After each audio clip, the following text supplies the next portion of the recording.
pharmacist at Healthy Choice. We're a compounding pharmacy. And we have started, because the world is a little crazy right now, we needed a way to touch and feel people again. So we've started to introduce practitioners that we work with into different modalities for patients to get educated about, because it's really about education. And tonight we have Dr. Sierra, who's an endocrinologist, who's going to be talking about Hashimotos and thyroid, which she just told me she is a hair club member of. She has it herself, so she is really well versed on it. And her approach is a more integrative approach. And she's going to get to that. I will just give you a few quick slides about what we do. If you guys have any topics or points you want to make sure we hit during the presentation, maybe we'll take a couple of minutes right now and you can email them to Corinne or chat. And then at the end, we will address whatever questions you might have at that point as well. Okay. All right. Perfect. So what we are what they call a compounding facility. We've been doing this since 1997. It's really like what Dr. Sierra was talking about to Mary. It's about personalized approach to medicine. You know, we don't fit a round peg in a square hole. We really try and customize it. And for patients with Hashimoto's, with inflammatory issues, maybe they need different types of fillers or no colors or different types of way to deliver the medication to them. And that's what we can really provide. About 5 years ago, we built out a 3,000 square foot state-of-the-art facility. And since then, we've even had to expand it once or twice. So we feel that this is a growing area that I think people today want that personalized approach. They need that medication to fit them. And what we're all about is we're about that dedication. I've been doing this since compounding myself since '97. And it's just, I met with a dermatologist yesterday, and it's what keeps you going. You're always learning, you're always adjusting, you're dedicated to a new cutting edge type of support. That's how Dr. Sierra and I got together. You know, we have the same vision on what medication should be. And we're here to disseminate information to patients. I think the more you know, the more effective you can take care of your health. And what we do is we create medication, you know, depending on needs. Oh, Barry, glad to see you there. It's really about, can the person take a capsule? Do they need a cream? Do they need a lozenge? It's really about that type of approach. And these are some of the ways in which we can make medications for patients. And on that, I am going to turn this over to Corinne, who is going to take over for Dr. Sierra's slides. Yes. We should preface this, what happened to us in the slides. All right, I'm going to not share. I'm going to figure out how not to share my. Corinne, can you go over me, or do I have to close out of this? Stop share. I got you. Oh, I got it. Now we're good. There we go. Perfect. Are you ready for me? Yep, all ready. Okay, great. So let's start with the fact of what's an integrative approach. Hashimoto's was named by the scientists who discovered this inflammation of the thyroid. And medicine has interesting channels these days. You have your regular run-of-the-mill endocrinologist that is more of the Endocrine Society's way of treating thyroiditis. Then you have the American Clinical Endocrinologist, who is looking at the picture of the patient as a whole. And I lean more towards being a clinical endocrinologist because I'm more open to Eastern and Western medicine. I feel that in treating patients, you have to be open to different modalities and you have to listen to what the patient is saying. But the most important thing that you have to know about Hashimoto's is, what is it? It is an inflammation of the gland, of the thyroid gland. And it's an inflammation produced by infiltration of the actual cells of the thyroid by these antibodies produced in the plasma cells. It becomes all very convoluted when you look at it. But what it is it's an attack by the body on itself to the thyroid. That's how this whole initiation of thyroiditis occurs. Now, there's many theories as to why this happens in the body. There are those who believe that it's caused by a virus. But you can always pinpoint the beginning of thyroiditis to events, life events. So patients moving, patients changing jobs, patients having loss of a relationship, loss of a family member. You ask the question and you can always pinpoint it back. So I always say that stress plays a major role in thyroiditis, okay? Now, some people have lots of symptoms with thyroiditis, okay?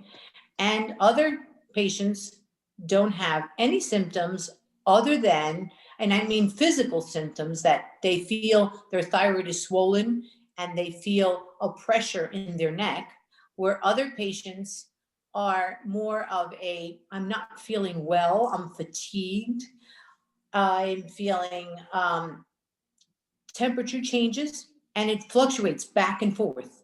It is from very cold to feeling very hot. So here comes one of the explanations of what happens with the thyroid. The thyroid first becomes hyperthyroid, and then, which means fast, then it starts to destroy itself and become hypothyroid.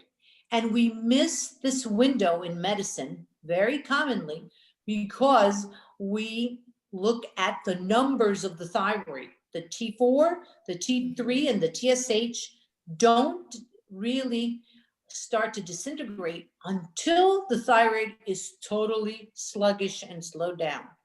So there are these measurements of the thyroid by means of the blood that you measure the T4, the T3, the TSH. Some doctors are savvy and will do thyroid antibodies.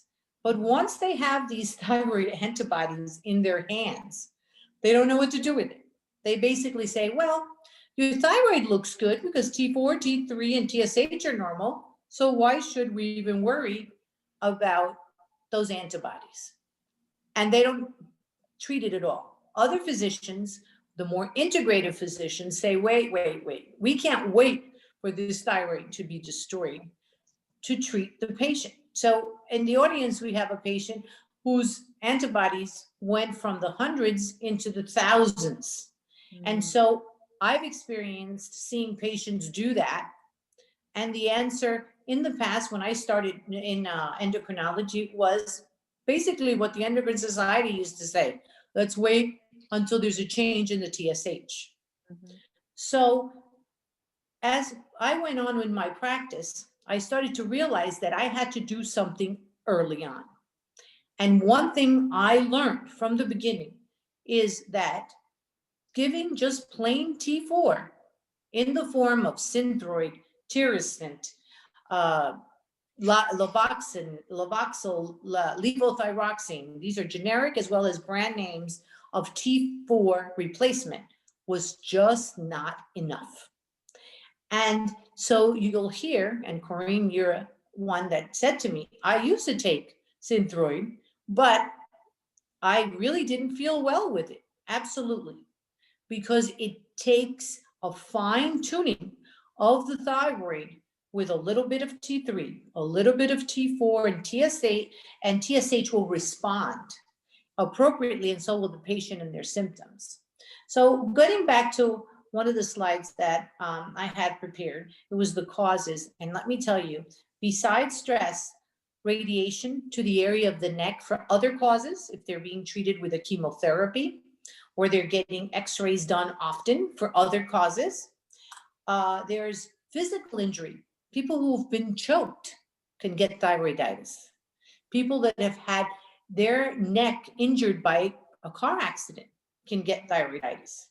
There was a whole group of people that believed that bacteria, and what they mean endotoxins, bacteria produce these toxins, could produce these antibodies and destroy the thyroid. but very particular in the past 10 years, vitamin D deficiency is being addressed. And finally, people are looking at replacing vitamin D, which affects the thyroid a lot. And like I've mentioned to you, stress is an issue. Okay, so getting back to what you see in the family history is you see a line of individuals that have thyroiditis. Grandma has thyroiditis. Like I heard a patient today say to me, my mother had thyroid, my grandmother had thyroid, and my sister has thyroid. So there tends to be in families a trend for thyroid. And so they're thinking more of looking at the genetics of patients. But women are more inclined to produce thyroid, to have thyroiditis than men, because we have found that estrogen plays a major role in the thyroid. And so men tend to have less estrogen than women. So you find more thyroiditis in women than men. But guess what? We miss thyroiditis in men because we don't even think about it. When men are complaining of the same symptoms, fatigue, insomnia as well, or somnolence, where they sleep for hours and hours. I saw a patient today that she says to me, I have to get 8 hours of sleep or I can't function. So the outcome is that the thyroid gets destroyed by these antibodies, and then now we are left with nothing to work with but replacing the thyroid.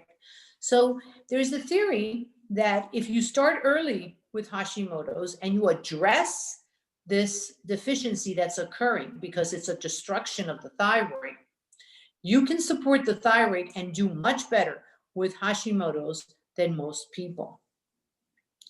So in my slides, I show you signs and symptoms that you might feel. But let me tell you, who isn't fatigued these days? And who doesn't have brain fog?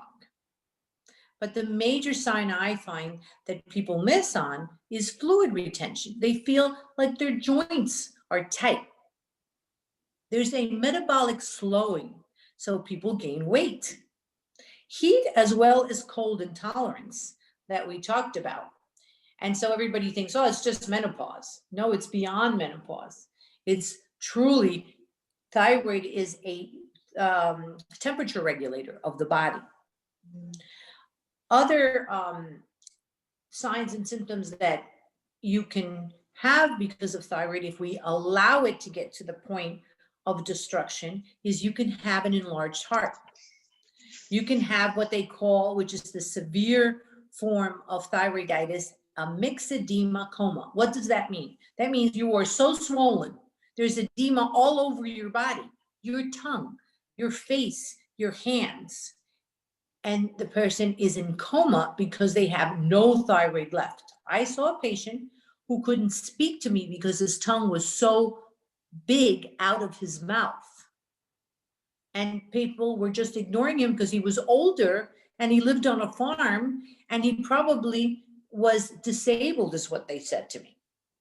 Or he was corrected within a year's time and he became a fully functional individual again. So fluid can be around the heart as well as it could be in the lungs. And the famous classic sign, which is the enlarged thyroid. And you'll see I have a slide to show you a thyroid that has a nodule and is enlarged. A lot of people think that their thyroid is higher in the neck. Actually, the thyroid lies very close to the clavicle, on a lower aspect. So when they're feeling their neck, there might be a lymph node that's swollen and they think it's their thyroid, and it really is just a plain lymph node. A lot of people have their sternocleidomastoid muscles on the side very developed from weightlifting and exercising, and they think it's the thyroid. But it's really a very small organ that's in the middle of your neck, close to your clavicle. So if you were to swallow right now and put your 2 fingers right by where your clavicle is, you're going to feel your thyroid swallowing up and down. So that's one way of examining your neck to find out. I have a slide. The next slide shows you what the destruction of the thyroid looks like. For the average eye, this is a slide that shows you what we call a staining to show you the healthy cells versus the unhealthy cells in a thyroid. As you could see, the more darker cells are the ones that are the destruction that you see of the thyroid.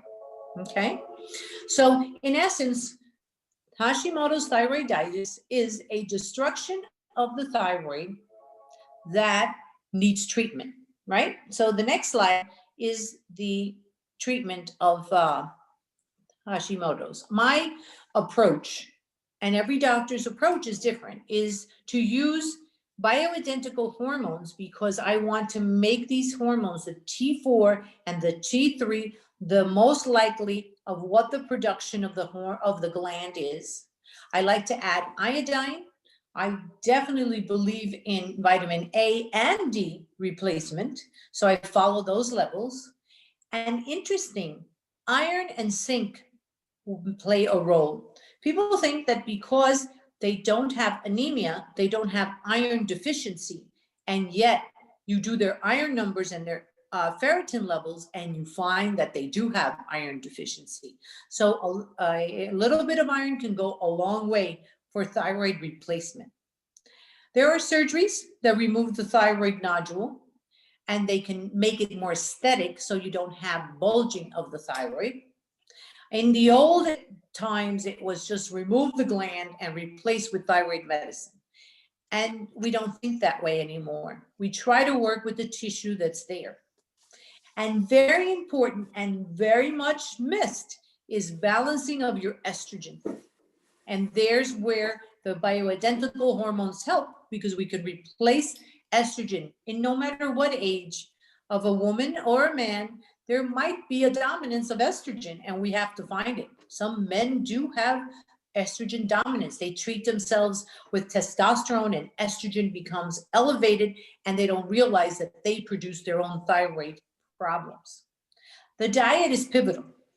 You have to have a gluten-free diet, a decreased soy, cassava, and millet diet. These are very irritating to the thyroid tissue, and a gluten-free diet helps with the inflammation. The whole key to the thyroiditis is to decrease the inflammation. They will give you, your physician, cortisone, prednisone, at the onset of a severe thyroiditis to reduce that inflammation. And we may have to use it in certain incidents where it's just so big, the thyroid, that it's needed for that help. Very important, like I always said to you about the stress, adrenal support is critical. And selenium plays a major role in helping thyroid get balanced again. So it's not just taking a thyroid medicine. And I understand patients say to me, I don't want to be on a medicine that I need for the rest of my life. And I agree with that. But sometimes we have to start replacing early so that you don't fall off that cliff of thyroid hypothyroidism, which is so intense. You feel so brain fogged and so swollen, and your weight just is unbelievably uncontrolled because of this inflammation of your thyroid. So don't be afraid of treating your thyroid. Be more afraid of not treating it and having the consequences of a hypothyroid thyroiditis. One thing I didn't emphasize on is that you can present with a hyperthyroid, a fast thyroid, before it becomes a hypothyroid with Hashimoto's. So it's very delicate in your treatment to take care of the symptoms of hyperthyroidism, which you feel palpitations. People will feel palpitations because of hyperthyroidism. Laying out there like it was garbage. If you have any questions to any of the presentations, feel free to add it to the questions that has been sent to the email. Phil, do you have anything to say? You're doing great. I'm learning stuff as I'm going. Okay, now I just want to make sure that people understand that this is an inflammation that has to be treated and it has to be supported.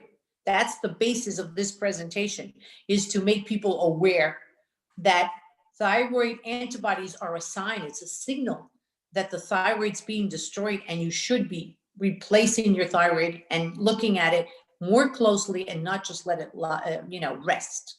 T4, T3, total T4, free T3. You're going to see all these types of blood tests just to confuse the issue. That we love to do that as endocrinologists. We want to give you a whole bunch of tests and confuse you. But the most important thing is to remember to do your TSH, total T4, free T3, because you want to know how the production of your thyroid hormones are in your body. So the thyroid produces T4, which is not an active form of thyroid. The T4 is then broken down by an enzyme from the liver to T3. That T3 is a very important prohormone, as they call it, to be active in the body, and people just ignore it. Okay, so I would tell you to really concentrate in getting that type of information, pooling it together for yourself if you think that's an issue for you, and discuss it with your physician. Be knowledgeable in your discussion, because then it obligates them to look at it from a different perspective. And one thing I have to tell you, it's not because Phil is present, but you're a pharmacist, and a knowledgeable pharmacist can help you so much. And Phil has helped me educate my patients because he looks at the blood work with me, and we work as a team to try to improve these patients. Phil gave me a patient that was 6 weeks old when I started to work with Phil. And I said, but I'm not a pediatrician. Phil, what are you doing giving me a six-week-old baby? He is the most well-developed and 6-year-old boy compared to the rest of his family that was not treated appropriately. He's smart, he's well-developed, and had no issues because we really worked hard to replace him appropriately. So I think that working with your pharmacist, and if you see that the pharmacist doesn't understand it, you're in trouble. You got to find someone like Phil who can help you and really make a difference. And doctors who are willing to work with their pharmacists. Not everybody's willing to work because they know it all. I know that. Thank you, Phil, for all the help you've helped me with all my patients, and going forward, how much, we still have to do when it comes to thyroid. Thank you. All the time. Dr. Sierra, somebody had a question about iodine, if you can expand on that. Yes. Now, iodine is also can be done naturally. There are seaweed, salads that you can have. It doesn't have to be Lugol's iodine solution only to replace iodine. And an iodine level is important to use as a guidance, and you should get it from, looking at your blood work too.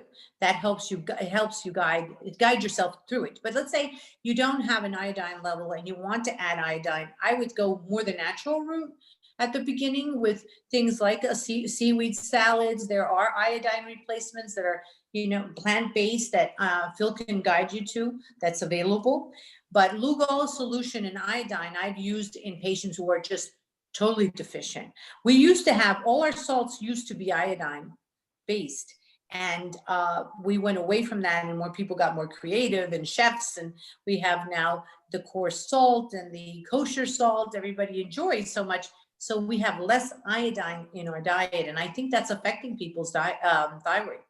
Does that help with the question for the iodine? Anybody has any questions? Yes, no, thank you. Okay, good. Any other questions, Phil? I have one, doctor. Go ahead. Mary. Hi, Mary. Hi, I'm the one that was a little bit early where my TPOs went from the hundreds to the thousands. And Yes. I've tried, I've gone gluten-free. Okay. I've even tried to do lectin-free, which is really difficult. That's very hard. It is. And I mean, it's very limiting. And so I am now doing plant-based.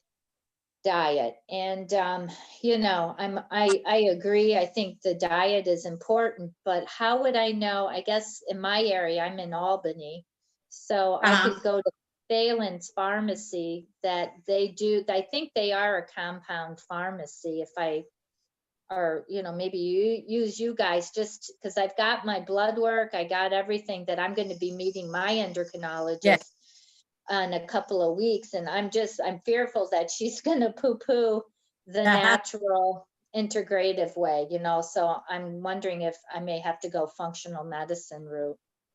I have to tell you, unfortunately, I find that more and more often that they're just not knowledgeable to that. And so what they do is they ignore you.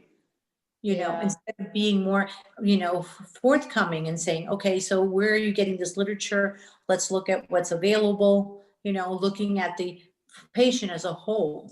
It's very important. It's very important. I have to tell you, I feel that they're very busy. Most of us endocrinologists are very busy with diabetes too. You know, it's not like Yeah. we just treat thyroid.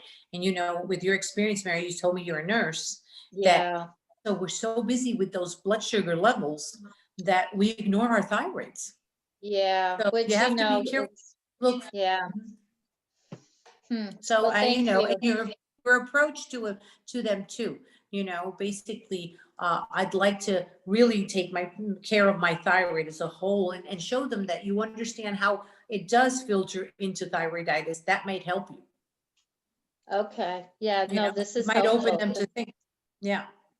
Yeah, And thank anything, you. you know, you could always send me an email. I'd be glad to share that with anyone at the conference Great. and ask questions. Okay. I'd love to answer that. Okay, thank you. You're welcome. Mm. Can I just ask you one quick question too? I mean, is just the basic good multivitamin, would it address the vitamin A and the iodine or the iron, the zinc, or you think that it has to be customized to you? It does really have to be customized to you. I'm finding that like a multivitamin just is like basically like a little bit of everything. It's a potpourri of vitamins, and then you don't get enough. And I And think we have failed in that for years by recommending multivitamins. What do you think, Phil?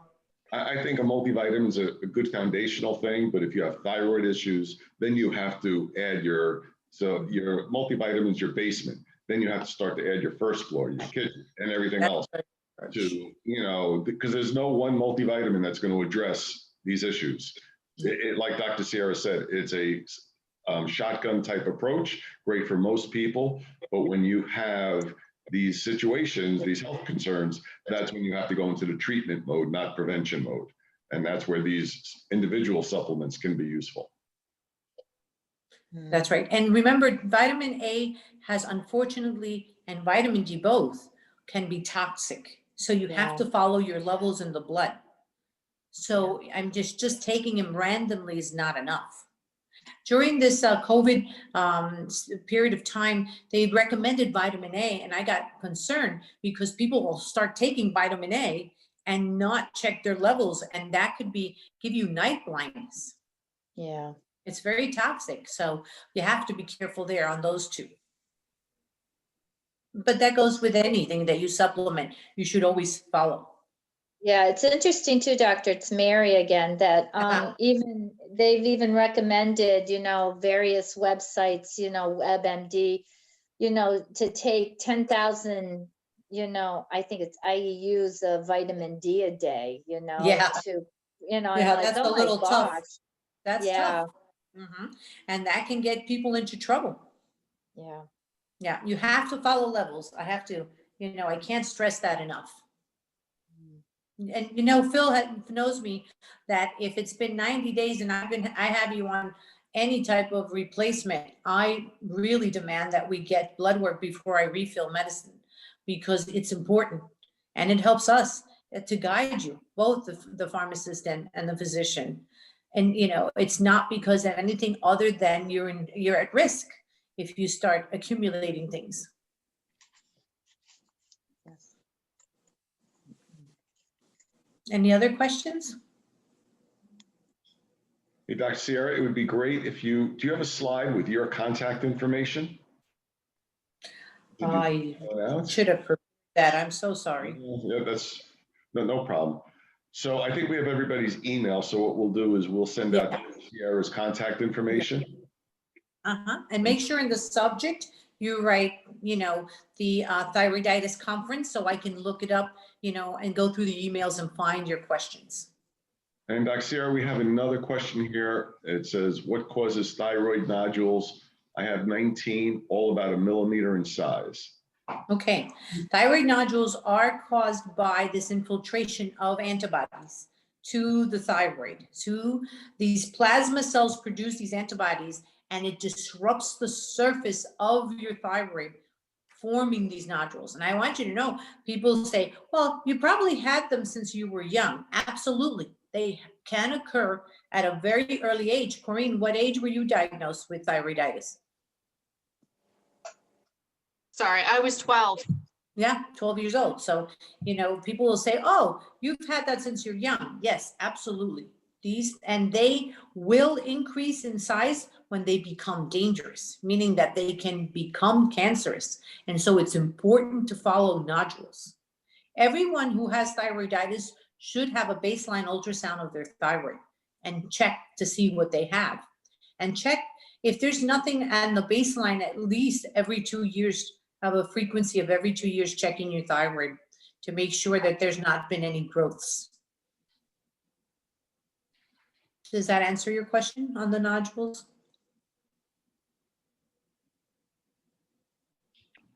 She said treatment. Okay, so a lot of people will suppress the nodules with T4 using thyroid. Guess what? I haven't seen any suppression of thyroid nodules with T4. It's basically a medical, how can I say to you, safety, because people will feel comfortable. They gave you something to suppress the nodules. When the nodules are growing on their own, there is nothing that will stop it from growing. And that's why they need to be biopsied. And just an FYI, T4 is levothyroxine, Yes, Synthroid, Levoxyl, any of those types of products. correct.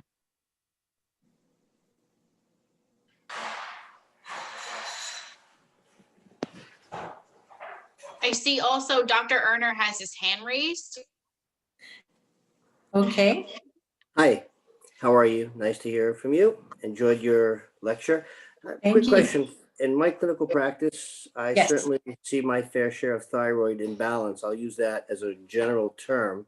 But Correct. I don't always see Hashimoto's thyroiditis, but I'll see the after effects years later of untreated.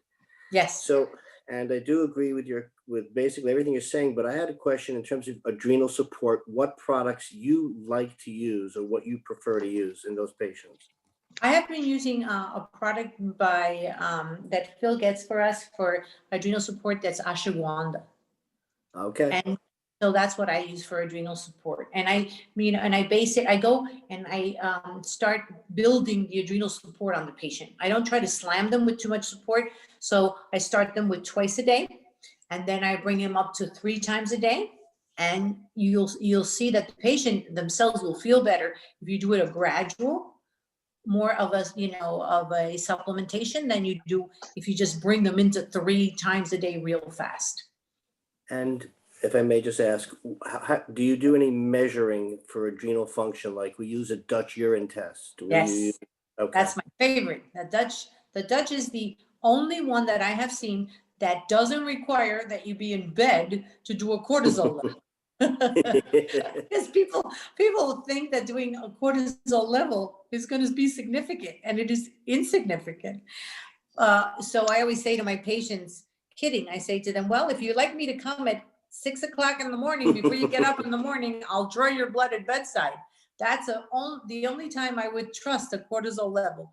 But the Dutch test is superb in really giving you in detail.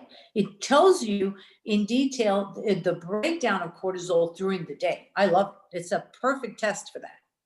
Thank you. And I treated it, and I repeat it after treatment for adrenal support. Thank you so much. If I can introduce there, I would like to introduce Dr. Erner, who's also going to be talking about chronic pain for us next month. The date has to be set. Thank you. Hello. Hi.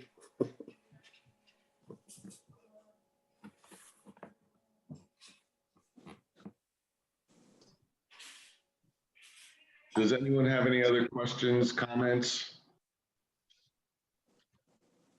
And you don't have to agree with me. I'd like to hear disagreement. Can Hi, it be my name is Rebecca. I have a question. I've been taking a product called Cortisol Manager, Sure. Yeah. and I wonder if you have an opinion on that. I haven't used it, but it's on the same type of line of using ashwagandha for replacement, absolutely. Okay. But I have not used that particular product. But it's on the same line. That's what you want. You want to support those adrenals. Have you Thank you. used it? Yeah, I use the Cortisol Manager. I have an integrative pharmacist here in the Albany area suspects that I have early Hashimotos, like stuff that's not showing up in the blood work. Yeah. So I'm doing a few things, I guess, to try to, I don't know, keep it from Yes. becoming Hashimoto's. Yes. So I've Don't been forget to check your estrogen levels. I'm actually on bioidenticals. Oh, thank And I God. have blood work done every 2 to 3 months. Excellent. Excellent. Definitely use that iron, the vitamin A, check your vitamin A and D levels, use the zinc. Zinc is excellent too for cellular repair. I love it. Okay. It's Thank- really any helpful. particular And the dose brand? could be as high as 50 milligrams a day, but don't start there. Go Okay. and work up your zinc levels also. I'm someone who likes to start small and bring it into the body. Don't just try to throw in. A lot of people use biotin for hair loss and have more hair loss from the fact that they had too much biotin. So that's why I'm more of a slow but increasing supplementation. Okay. Thank you very much. Thank you.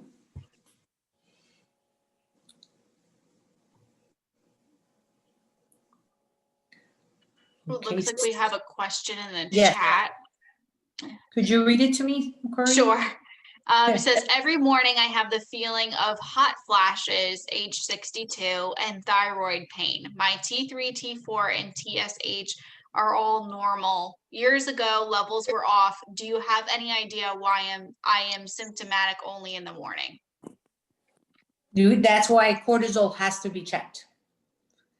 You definitely have to have, I definitely would recommend the Dutch test to start off and do your cortisol levels and check to see where you are. Are you a high cortisol level in the morning and that's why you're getting temperature readings at that point?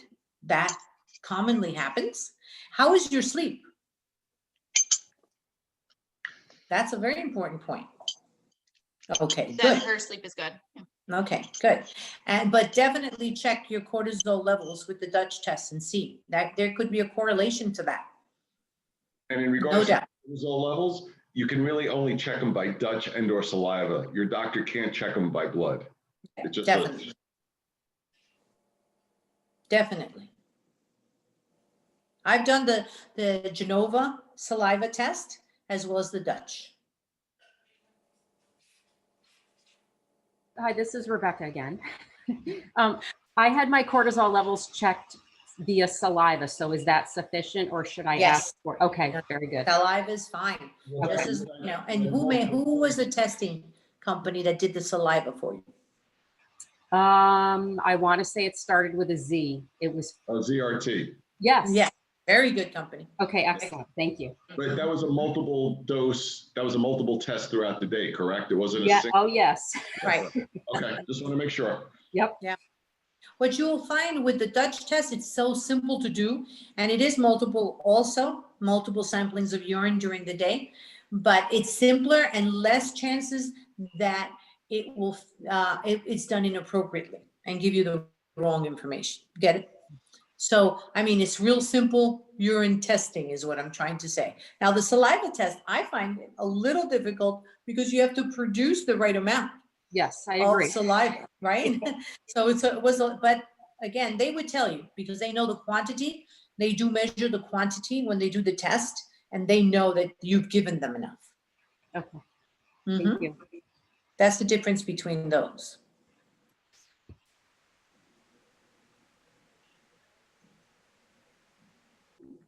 Any other questions? Well, I want to thank everybody for coming on tonight. And Dr. Sierra, thank you for your time and knowledge and expertise. It always goes to show you never know everything. I learned a bunch of things tonight going through this, so all good. And I learned also from the patients, from hearing them with the questions. These are important questions that, you know, as practitioners, we have to hear so that we can be better prepared as patients are asking. Yeah. So this is good for everyone.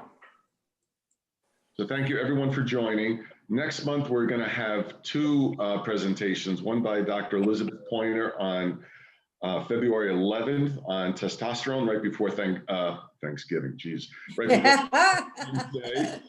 And then Dr. Erner's date is yet to be set on chronic pain. Looking forward to those. Thank you. Sam, thank you so much.